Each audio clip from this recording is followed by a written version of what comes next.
मैं एक बात और आप लोगों से कहता हूँ कि जो जिम्मेदारी मुझे मतलब मालेगांव शहर में दी गई है, इसके ऊपर पूरी हमारी कांग्रेस कमेटी का एजाज बेग साहब की कोशिशें रही है। और दूसरी बात ये बताता चलूँ आप लोगों को कि ये जो पद मालेगांव में आया है जनरल सेक्रेटरी का, शायद ये अल्पसंख्यक का, ये महाराष्ट्र का जो पद मुझे मिला है, ये मालेगांव शहर में पहली मर्तबा मिला है। ये बड़ी बात है हमारे मालेगांव शहर के लिए। रियासती पैमाने के ऊपर वो भी एजाज बेग साहब की कोशिशों से इन्होंने जो मेरे पर भरोसा किया, मैं इन लोगों का शुक्रिया अदा करता हूँ।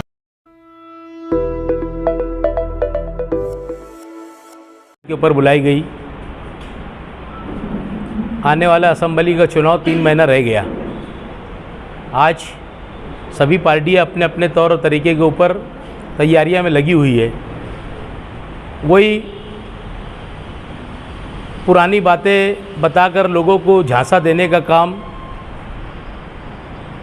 आज के एमएलए या कल के साबिक एमएलए इन्होंने फिर वही पुरानी शराब नई बोतल की तर्ज के अंदर लॉन्च करे इन्होंने, और रोज़ बरोज़ झूठ का पलिंदा शहर के अंदर फैलाकर फिर वोट मांगे जा रही है।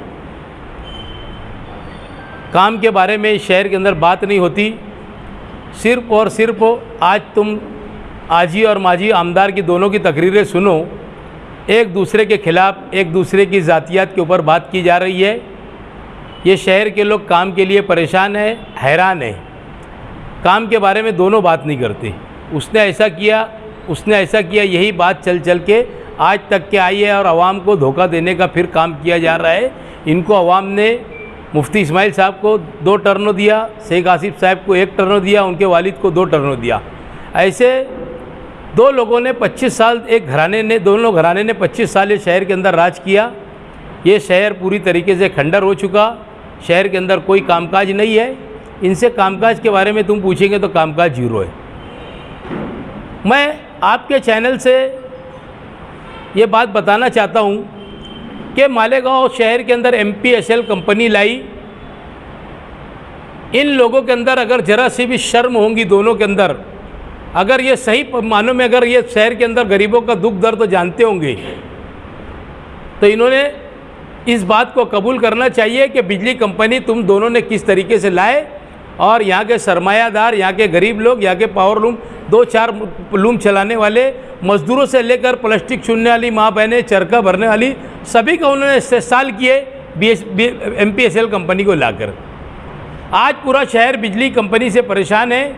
एक लफ्ज़ ये बोलते नहीं, सिर्फ वो धोखा दे रहे, माफ़ी मांग रहे, अब जो हुआ माफ़ कर दो। यही माफ़ी मकबूल करते करते दोनों घराने ने 25 साल गुजार दिया। मैं इसके लिए प्रेस कॉन्फ्रेंस में बोल रहा कि MPSL कंपनी के बारे में आप क्यों नहीं बोलती। 5% पानी पट्टी शहर के अंदर 2003 से शेख आसिफ साहब उस टाइम महापौर थे, उनके ठहराव के ऊपर 5% पानी पट्टी बढ़ी। ठीक है, आमदनी बढ़ना चाहिए, कारपोरेशन का वो एक हिस्सा है, हम उसके बारे में भी नहीं बोलेंगे, मगर कब तक के बढ़ती रहेंगी इसके बारे में भी इन्होंने जवाब लोगों को देना चाहिए। अगर ये चाहते तो इनकी वालिदा 2.5 साल मेयर थे, इनके वालिद 2.5 साल मेयर थे। अगर इतनी आवाम की इनको हमदर्दी होती तो ये 5% पानी पट्टी को ठहराव करते और गवर्नमेंट के अंदर भेजते। बाकी इनको इतनी अल्लाह ने हिदायत नहीं दिया कि ये लोग 5% पानी पट्टी को रोक सकते। आज 105% पानी पट्टी 2003 से मालेगांव शहर के अंदर बढ़ गई। आज नासिक के अंदर मीटर से पानी दिया जाता, उनका बिल पूरे साल भर के अंदर 2000 के ऊपर बिल नहीं आता। आज हमारे शहर की इतनी हालत ख़राब है कि जब इलेक्शन आता शौकन दावे करते, एक दूसरे की बुराई करते। शहर की आवाम ने इनसे पूछना चाहिए। मेरा तीसरा मुद्दा ये है कि गवर्नमेंट ने खिचड़ी जो पोषण आहार दी है, खिचड़ी का जो मामला है मालेगांव शहर के अंदर, मैंने परसों के दिन मानव समाचार के ऊपर भी कहा इंटरव्यू के अंदर, और एक चैनल के ऊपर और कहा खिचड़ी के बारे में। और आप लोगों के आज पूरे प्रेस वालों के सामने मैं बोल रहा हूँ कि मालेगांव शहर के अंदर जो खिचड़ी का ठेका है, गवर्नमेंट ने उसके अंदर बदलाव किया है। 8 दिन 8 मैनुअल आना चाहिए।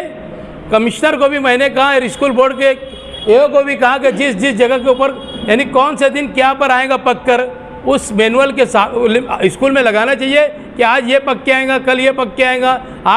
7 रोज़ का पूरा के पूरा मैनुअल लगाना चाहिए। ये इतनी ख़राब खिचड़ी पका के ला रहे खिचड़ी वाले। और मेरा सरल इल्ज़ाम नहीं है, मैं साबित करके बोलूँगा कि मालेगांव के अंदर एजाज बेग को छोड़ के शेख आसिफ साहब, मुफ्ती इस्माइल साहब, मुस्तकीम डेगनेटी, खानवादा इनूसीसा, सभी लोगों की खिचड़ी के टेंडर है, दूसरों के नाम पे इन्होंने टेंडर लिया है। और ये बच्चे लोगों की खिचड़ी खा रहे हैं, गरीबों की खिचड़ी, बच्चे लोगों को ऐसी पतली खिचड़ी बना के लाते, दाल किधर तो पानी किधर। इन लोगों को बैठा के ज़रा बच्चे लोगों के साथ खिलाना चाहिए इनको।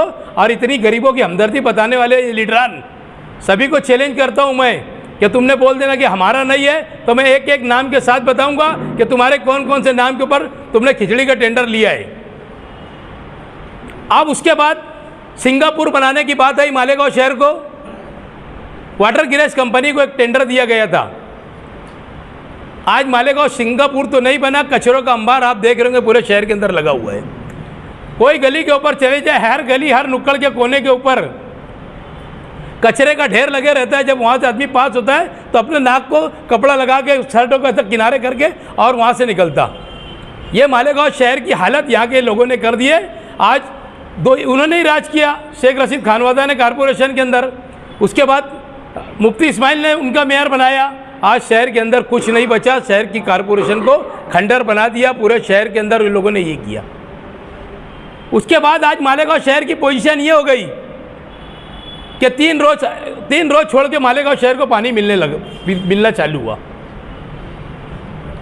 आप तो अच्छी से देखते होंगे, मरहूम शेख रशीद साहब ने बोला था कि हमने लाए थे, हमने बेच डाले, तो बेच डाले पानी को।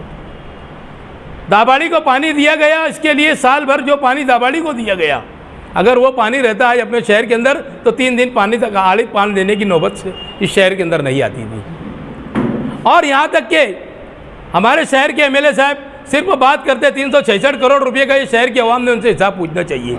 उन्होंने 6 महीना पहले बोला था कि मैंने 366 करोड़ रुपया शहर के अंदर लाया। अगर उन्होंने 366 करोड़ रुपया लाए तो उन्होंने 366 करोड़ का हमको अगर हिसाब दे दिया तो हम उनका मुफ्ती साहब का काम करेंगे। उन्होंने रोड के ऊपर काम कहाँ करे, उन्होंने 366 करोड़ रुपए का काम बताना, हम आवाम के शहर की आवाम से उनके लिए अपील करेंगे कि भाई हम उनको वोट दे दो मुफ्ती इस्माइल को। अगर सच मानो उन्होंने 366 करोड़ रुपया लाए तो ये आवाम को झूठ बोलने का, गुमराह करने का काम मुफ्ती इस्माइल साहब ने शहर के अंदर लोगों को किया। ये धोखा देते लोगों को, ये मजहब का चोला ओढ़कर लोगों को धोखा दे रहे हैं। बार बार लोगों ने इनके ऊपर भी 10 साल भरोसा किया। पहले 5 साल बोले हमको समझा ही नहीं, चलो आदमी समझता कि भाई नहीं समझाऊंगा, समझ जाएगा। मगर ऐसा नहीं हुआ कि उसके दूसरे दाई में भी इन्होंने शहर के अंदर कुछ काम नहीं किया। आज आके घड़ी घड़ी हो जाते, मौलाना नुमानी पुल के पास खड़े रहते, फ़ोटो खिंचाते। मैं उनको चैलेंज करता हूँ कि मुफ्ती इस्माइल साहब, अभी मेरी नज़र में आप राजकारण में बहुत नादान है। आप अगर बना देंगे ना वो पुल, उसके पहले बना दूंगा पुल मैं, असम्बली के इलेक्शन के पहले, तो मैं पूरे शहरियान के ऊपर उनको मेरे खांधे के ऊपर बैठा के शहर के अंदर अगर उन्होंने बना दिए तो मैं शहर के अंदर उनको मेरे खांधे के ऊपर बैठा कर और नचाऊंगा कि मुफ्ती साहब ने बहुत बड़ा काम कर दिया शहर के लिए। जब इलेक्शन आता लोगों को झूठ बोलने का तरीका बड़ा अच्छी तरीके से लगता। अगर इनको इतना लगता और जो भी पानी के बारे में मालेगांव के अंदर बोलते, मैं इनको चैलेंज करता हूँ मुफ्ती साहब को और जिन्होंने भी ये किया, अगर इनको जरा सी भी ये रहती तो महामंडल, खेती महामंडल की ज़मीन मांगते। रावल गांव के पास बहुत बड़ी तादाद के अंदर खेती महामंडल की जगह है। अगर ये जगह से गवर्नमेंट से ज़मीन मांगते, इन्होंने तो वोट दिए थे बीजेपी को, और सिंधे को साहब को बोलते कि भाई हमारे यहाँ खेती महामंडल की जगह है, हमारे को प्राइवेट डैम बनाना है। हमारा अगर उस जगह 500-700 एकड़ के ऊपर अगर डैम बन जाता तो मालेगांव शहर के अंदर जो पानी की तंगी, आज क्या, अब हमेशा यहाँ से यही होगा। आज दाबाड़ी को दिए, कल और किसी गांव को देंगे, परसों किसी और गांव को देंगे। ये तुम्हारे लोगों की इकाई नहीं है शहर के अंदर, इसके लिए इसका फ़ायदा दूसरे लोग, शहर के लोग उठा रहे हैं। जब तक कि अपना खुद का प्राइवेट डैम नहीं बनेगा इस शहर के अंदर, ये शहर की हालत पानी के लिए आपस के अंदर जंग होगी। मैं आज तुमको ये बोलना चाहता हूँ, जो ये आज रोड गटर की सियासत कर रहे हैं, इन्होंने हमेशा शहर की आवाम को धोखा दिया है। और जुमा के दिन 3 बजे बड़े कब्रिस्तान के पास अगर इन्होंने रोड का काम नहीं चालू किए तो जुमा के 3 बजे मैं कब्रिस्तान के पास जहाँ पर पानी जमा होता है, बार बार बोलने के बाद भी कमिश्नर साहब को समझ में नहीं आ रहा। सिटी इंजीनियर को मुझे लगता है उसको ज़्यादा समझता और उसको ज़्यादा समझ में नहीं आ रहा कि वो काम कभी बोलता है WBM कर देंगे, कभी बोलता है पक्का चालू करा देंगे। हमको कोई भी हाल में WBM हो कि रोड पक्का हो, जुमा के दिन 3 बजे तक के अगर उन्होंने काम की शुरुआत नहीं की तो मालेगांव शहर कांग्रेस पार्टी वहाँ पर धरना देंगी। ऐसा ऐलान आज पार्टी की तरफ से किया जाता। 3 बजे हम लोग वहाँ पहुँच जाएंगे और रास्ता रोको आंदोलन करेंगे, धरना देंगे। अगर बारिश का याम रहा तो हम वहाँ पर, वो तालाब जम जाता, वहाँ पर छिप लेके मच्छी मारने का काम करेंगे। आवाम को ये बताएंगे यहाँ के लीडर ने तुमको एक नया रोजगार दिया, रोड रास्ते नहीं दिया, एक तुम्हारे को एक नया डैम दिया, यहाँ पर आओ और शहर मच्छी मारो और अपने बाल बच्चों का पेट भरो। मुझे अल्पसंख्यक के अंदर जो पद दिया गया है, मैं इंशाअल्लाह उसके ऊपर पूरी ईमानदारी से काम करूँगा और जितने हमारे अल्पसंख्यक के लिए काम है वो काम इंशाअल्लाह पूरी ज़ोर शोर से, पूरी ताकत से, ये हम लोग बड़े लीडरों के पास उसके आवाज़ उठाने का इंशाअल्लाह काम करेंगे और कांग्रेस पार्टी को मालेगांव शहर में और एतराफ़ में इसको मजबूत करने का काम करेंगे इंशाअल्लाह। मैं कांग्रेस पार्टी के सदर नाना पटोले साहब का, बाला साहब थौरात साहब का, आरिफ नसीम खान साहब का, विजाद मिर्ज़ा साहब का और मालेगांव शहर के एजाज़ बेग साहब का शुक्रिया अदा करता हूं कि उन्होंने मेरे ऊपर भरोसा करके इतनी बड़ी जिम्मेदारी दी। मैं मालेगांव कांग्रेस पार्टी के सभी वर्किंग कमेटी के ज़िम्मेदारान का भी शुक्रिया अदा करता कि उन लोगों ने मालेगांव शहर से जो मेरी रिपोर्टिंग की कि एक सोशल वर्कर जो मालेगांव शहर में लोगों की खिदमत अंजाम देता है, ये आदमी को ये पद मिलना चाहिए। इसके बारे में मैं कांग्रेस का पार्टी की वर्किंग कमेटी का और सभी पदाधिकारियों का शुक्रिया अदा करता हूं। मैं इंशाअल्लाह पूरी कोशिश करूंगा कि आप लोगों ने जिस तरीके का मेरे ऊपर भरोसा किया उस तरीके से मैं पूरा खरा उतरूं इंशाअल्लाह और मेरी अपनी ज़िम्मेदारी, मेरी अपनी पूरी टीम के साथ महाराष्ट्र भर में मुझे जहाँ जहाँ ज़िम्मेदारी दी जाएगी, मैं इंशाअल्लाह वहाँ जाकर कांग्रेस पार्टी को मजबूत करने का काम करूँगा। करप्शन के खिलाफ लड़ना, अगर जिसके साथ भी आप रहे, आप प्रतिनिधि थे मुफ्ती साहब के, सिविल में करप्शन, गाँव में करप्शन, उनके साथ उसके करप्शन के खिलाफ आपने कितना रहा?